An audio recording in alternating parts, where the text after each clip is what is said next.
লোকসভা ভোটের মুখে আরো 4% ডিএ বাড়ালো রাজ্য সরকার। আরো 4% ডিএ, কেন্দ্রের সঙ্গে ফারাক এখনো 32%। চলতি বছরের মে মাস থেকে কার্যকর হবে নতুন হারে মহার্ঘ ভাতা। Civic volunteer, village police, green পুলিশের ভাতা বাড়লো 1000 টাকা।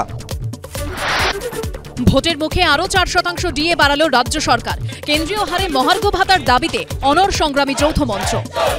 যখন থেকে এটা লাগু হবে তখন গিয়ে কেন্দ্রের আরো 4% ঘোষণা হবে, মানে বকেয়াটা সেই 36%ই দাঁড়িয়ে রইল। মানে যে তিমিরের মধ্যে, যে অন্ধকারের মধ্যে কর্মচারীরা ছিলেন, সেই অন্ধকারই রয়ে গেলেন তারা। আবার ডিএ নামক বস্তুটিকে রেখে রাজনীতি করার চেষ্টা হয়েছে। এখনো কর্মচারীদের সঙ্গে কেন্দ্রীয় সরকারের মহার্ঘ ভাতার ডিফারেন্স 40% থাকলো। 4% আজকে ঘোষণা করেছেন। কবে থেকে দেবেন? আগামী অর্থবর্ষ থেকে দেবেন। ইতিমধ্যে মে মাস থেকে দেবেন, মানে ভোট গণনার পরে। ডিএ তো মানুষের অধিকার। উনি তো বলেছিলেন এটা মানুষের অধিকার নয়, আমার ইচ্ছের উপর নির্ভর করবে। তো ইচ্ছের উপর নির্ভর করলে ঠিক ভোট আসলে তখন মনে পড়ে কেন? ভোট এসছে বলে উনি 4% বাড়িয়েছেন, কিন্তু ওনার যারা জানা নেই ইতিমধ্যে কেন্দ্রীয় সরকারের 5% বেড়েছে। ভোটের মুখে রাজ্য বাজেটে বাড়লো লক্ষ্মীর ভান্ডারের ভাতা। লক্ষ্মীর ভান্ডার প্রকল্পে তফসিলি জাতি এবং জনজাতি শ্রেণীর জন্য আর্থিক সহায়তা বৃদ্ধি করে মাসিক 1200 টাকা এবং অন্যান্যদের জন্য এই সহায়তা বৃদ্ধি করে মাসিক 1000 টাকা করা হবে। কেন্দ্রের 100 দিনের পাল্টা রাজ্যের 50 দিনের কাজ। রাজ্য বাজেটে নতুন প্রকল্প ঘোষণা। কর্মশ্রীতে বছরে মিলবে 50 দিনের কাজ। কেন্দ্রের বঞ্চনার অভিযোগে সরব চন্দ্রিমা।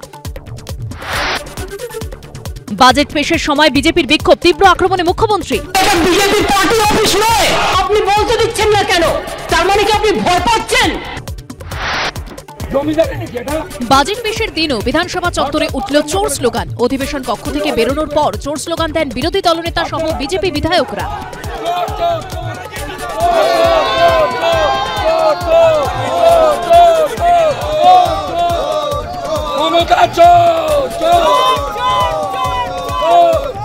অন্যদিকে পাল্টা মমতা বন্দ্যোপাধ্যায় জিন্দাবাদ স্লোগান দেন তৃণমূলপন্থী রাজ্য সরকারি কর্মীরা।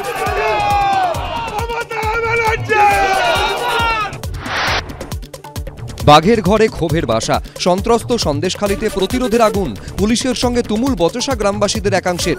সন্দেশখালীতে স্থানীয় বাসিন্দাদের ক্ষোভের মুখে পুলিশ। শেখ শাহজাহান ঘনিষ্ঠ শাসক নেতা উত্তম সর্দার, শিবু হাজরাদের গ্রেফতারির দাবিতে মিছিল। সামিল তৃণমূল সমর্থকদের একাংশ।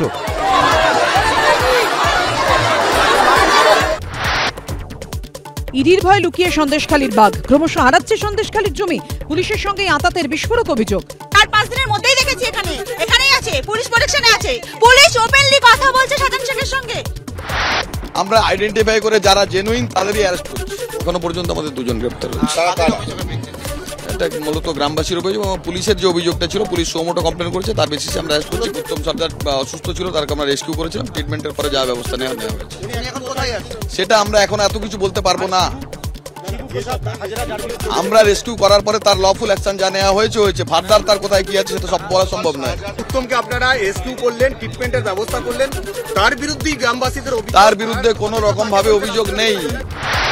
সন্দেশখালী বলছে তৃণমূল যাচ্ছে, সন্দেশখালী বলছে মমতা যাচ্ছে, সন্দেশখালী পথ দেখাবে। আরো পশ্চিমবাংলার যেসব জায়গায় অত্যাচার চরম সীমায় গেছে, পঞ্চায়েতে ভোট করতে দেননি, এখনো মানুষকে কথা বলতে দেন না, চুরি চুরি চুরি সব প্রকাশ পাবে। সন্দেশখালীর মানুষের জিজ্ঞেস করুন কেন তারা ঘাটা লাথি নিয়ে তারা করছে, তারা বিরক্ত হচ্ছে। লুট সন্ত্রাসে তারা কাহিল হয়ে পড়েছে। সারা বাংলা জুড়ে মানুষ আজ অতিষ্ঠ। তাই স্বাভাবিকভাবে এই ধরনের প্রতিরোধ আমরা দেখতে পাচ্ছি। এটাই এখন বাংলার নিত্য নতুন চেহারা। সন্দেশখালী দেখে শাসক দলের বোঝা উচিত মানুষের জনরোষ কত ভয়াবহ। এটা কিন্তু শুধু সন্দেশখালী না, এটা রাজ্যের বিভিন্ন জায়গাতে হচ্ছে। আদিবাসীদের জমি দখল করেছে, পঞ্চায়েতের সব কাজের টাকা লুট করেছে। যেখানে যা হবে সব নেতাদের 3-4টে করে কোম্পানি, সেই কোম্পানির কাউকে না কাউকে কাজ দিতে হবে, অর্থাৎ নেতাদের কাজ।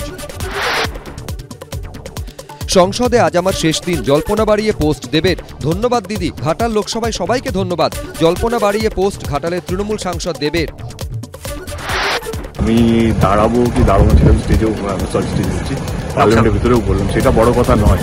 বড় কথা হলো এটা কোনো সিপিএম বিজেপি বা টিএমসির দাবি নয়। ঘাটাল মাস্টার প্ল্যানটা হচ্ছে মানুষের দাবি। আমার মনে হয় এটা নিয়ে রাজনীতি করতে লাভ নেই। আমি থাকি বা না থাকি নেক্সট টার্মে, কিন্তু এই প্ল্যানটা যেটা 1950 থেকে চলছে সেটার জন্য এক্সিকিউট না। এটা থাকি না থাকি মানে কি আপনি কি হেরে যাবেন ক্যান্ডিডেট হয়ে, নাকি আপনি ক্যান্ডিডেটই হবেন না?